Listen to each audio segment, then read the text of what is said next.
الحمدللہ وحدہ لا شریک لہ والصلاۃ والسلام علی من لا نبی بعدہ۔ تراویح ایک عبادت ہے جو اللہ کی رضا کے لیے لوگ پڑھتے ہیں، اور تراویح پڑھانے والا بھی اللہ کی رضا کے لیے پڑھاتا ہے، اس میں تو کوئی دوسری رائے نہیں ہے۔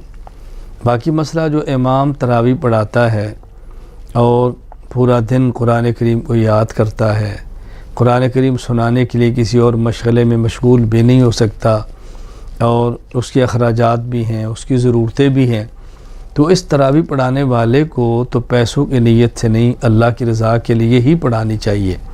لیکن اس کے پیچھے تراویح پڑھنے والوں کو چاہیے اس امام کی خدمت کریں، اس امام کو ہدیہ دیں، اور زیادہ سے زیادہ دینا چاہیے۔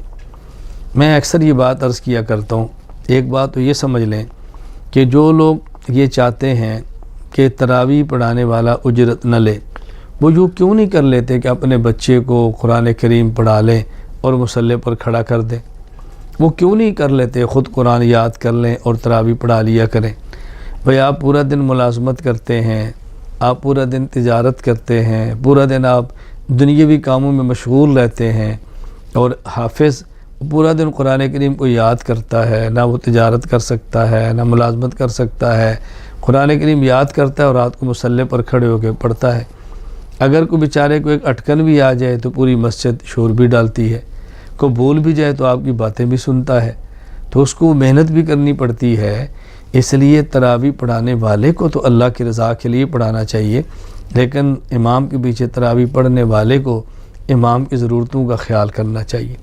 میں ایک بات یوں سمجھیں لطیفہ کا معنی خوش طبعی کے طور پر عرض کیا کرتا ہوں کہ جب ہمارے ہاں رمضان کا اخیر ہوتا ہے تو ہم اپنے بچوں کے لیے شاپنگ کرتے ہیں، جوتی لیتے ہیں، کپڑے لیتے ہیں، اور اس قدر اسراف کرتے ہیں الامان والحفیظ، ضرورت کی حد تک تو کوئی حرج بھی نہیں ہے، لیکن بہت آگے نکل جانے اس کی شریعت میں کیا گنجائش ہوگی۔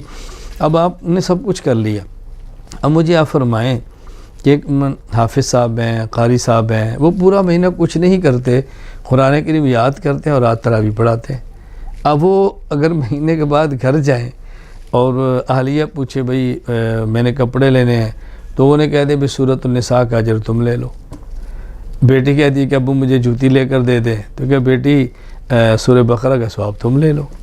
اب بتاؤ اس سے کیا اس کے گھر کا ماحول ٹھیک ہو جائے گا؟ اس کی ضرورتیں پوری ہو جائیں گی؟ تو جس طرح آپ تراویح پڑھتے ہیں اجر کے لیے، وہ بھی تراویح پڑھاتا ہے اجر ہی کے لیے۔ باقی اس پر یہ دلائل پیش کرنا کہ رسول اکرم صلی اللہ علیہ وسلم اور دیگر انبیاء جب دین بیان کرتے تھے تو یہ فرمایا کرتے تھے یا قوم لا اسألکم علیہ اجرا یا قوم لا اسألکم علیہ مالا، اللہ کے بندو یہ نبی خطاب ان کو کرتے تھے جو نبی کے مخالف ہوتے تھے، جو کافر ہوتے تھے، جو مشرک ہوتے تھے، ان کو پیغمبر یہ بات کہتے ہیں کہ میں تم سے اپنی دعوت پر کوئی معاوضہ نہیں لے رہا۔ لیکن جو پیغمبر کے معتقد تھے، کیا پیغمبر نے اپنی ضرورت کبھی ان سے بھی پوری نہیں کرائی؟ یا نبی کا معتقد ضرورت پوری کرے تو نبی نے مسترد کی ہے؟ ایسی بات نہیں ہے۔ میں ایک بات عرض کیا کرتا ہوں، ایک ہے ابو بکر صدیق، ایک ہے ابو جہل۔ تو رسول اکرم صلی اللہ علیہ وسلم جو فرماتے ہیں نا کہ میں تم سے کچھ نہیں مانگتا، یہ ابو جہل کو کہہ رہے ہیں، ابو بکر کو نہیں کہہ رہے۔ تو تم اس آیت کا مصداق ابو جہل کی جگہ پر کھڑے ہو کر خود کو نہ بناؤ۔ کیسی آپ نے عجیب بات کی؟ جو خطاب کو فارق ہو رہا ہے وہ آپ اپنے لیے فٹ کر رہے ہیں۔ میں مزید سمجھانے کے لیے کہ تو دیکھو، مثلا میں ایک علاقے میں بیان کے لیے جاتا ہوں، اور جو عقیدہ کے اعتبار سے میرے مخالف ہیں، تو ظاہر ہے میں جب بیان کروں گا تو ان سے تو نہیں کہوں گا بھئی میں نے آپ کو عقیدہ سمجھایا ہے تو مجھے چائے پلاؤ، مجھے کھانا کھلاؤ، یا میں نے آپ کے سونا ہے اسی آن کرو۔ وہ کہیں گے ہم نے بلایا تھا، کیوں آئے تھے تم نہ آتے نا۔ تو ان کو تو نہیں کہوں گا نا، ان کو تو میں کہوں گا میں تمہیں عقیدہ بتاتا ہوں اور حرام ہے میں تم سے ایک چیز بھی مانگوں۔ لیکن جو میرے عقیدت مند ہے، میرے محبت والے، ان کے پاس آتا ہوں تو ان کو تو بندہ یہ بھی کہتا ہے کہ چائے پلاؤ، بھائی کھانا کھلاؤ، اور بھائی ذرا ایک کپ کافی بنا کے لاؤ۔ تو وہ کہہ جی کیا اللہ کے نبی تو فرماتے ہیں میں کچھ نہیں، تم تو ہم سے مانگتے ہو۔ کوئی بھی ایسے نہیں کہتا۔ میں اس لیے گزارش کرتا ہوں فرق سمجھو۔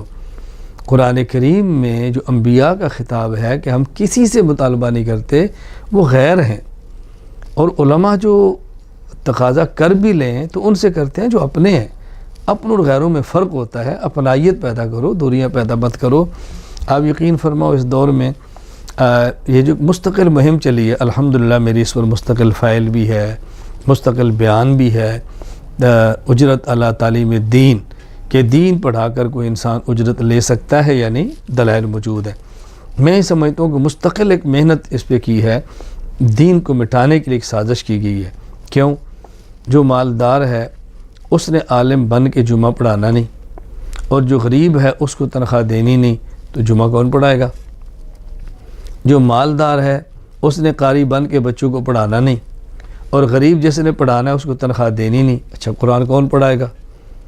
آپ دیکھیں نا کیسا غیر شعوری طور پہ ایک مہم چلا دی گئی ہے۔ ہمیں اغیار کے پروپیگنڈے کے اندر شریک نہیں ہونا چاہیے۔ اللہ تعالیٰ ہمیں قدر کی توفیق عطا فرمائے۔ اس لیے تراویح پڑھانے والا، حافظ، قاری، مولانا، ان کو چاہیے کہ خالص اللہ کی رضا کے لیے پڑھائیں، اور پڑھنے والوں کو چاہیے کہ دل کھول کے امام کو ہدیہ دیں، اس کی ضرورتوں کا خیال کریں۔ اللہ تعالیٰ ہم سب کو دین پر اپنا سب کچھ لٹانے کی توفیق عطا فرمائے۔ میں تو عرض کیا کرتا ہوں کہ صرف یہ دعا نہ کیا کریں اللہ دین کی خدمت کرنے کی توفیق عطا فرما، بلکہ یہ دعا کیا کریں اے اللہ دین کی خدمت اور دین کی خدمت کرنے والوں کی خدمت، اور پھر وہ جو ہماری خدمت ہے اس کو قبول فرما۔ دین کی خدمت کرنے کی توفیق دے، دین کی خدمت کرنے والوں کی خدمت کرنے کی توفیق دے، اور پھر جو ہم نے خدمت کی اس کو اپنے کرم سے قبول فرما۔ وآخر دعوانا الحمدللہ رب العالمین۔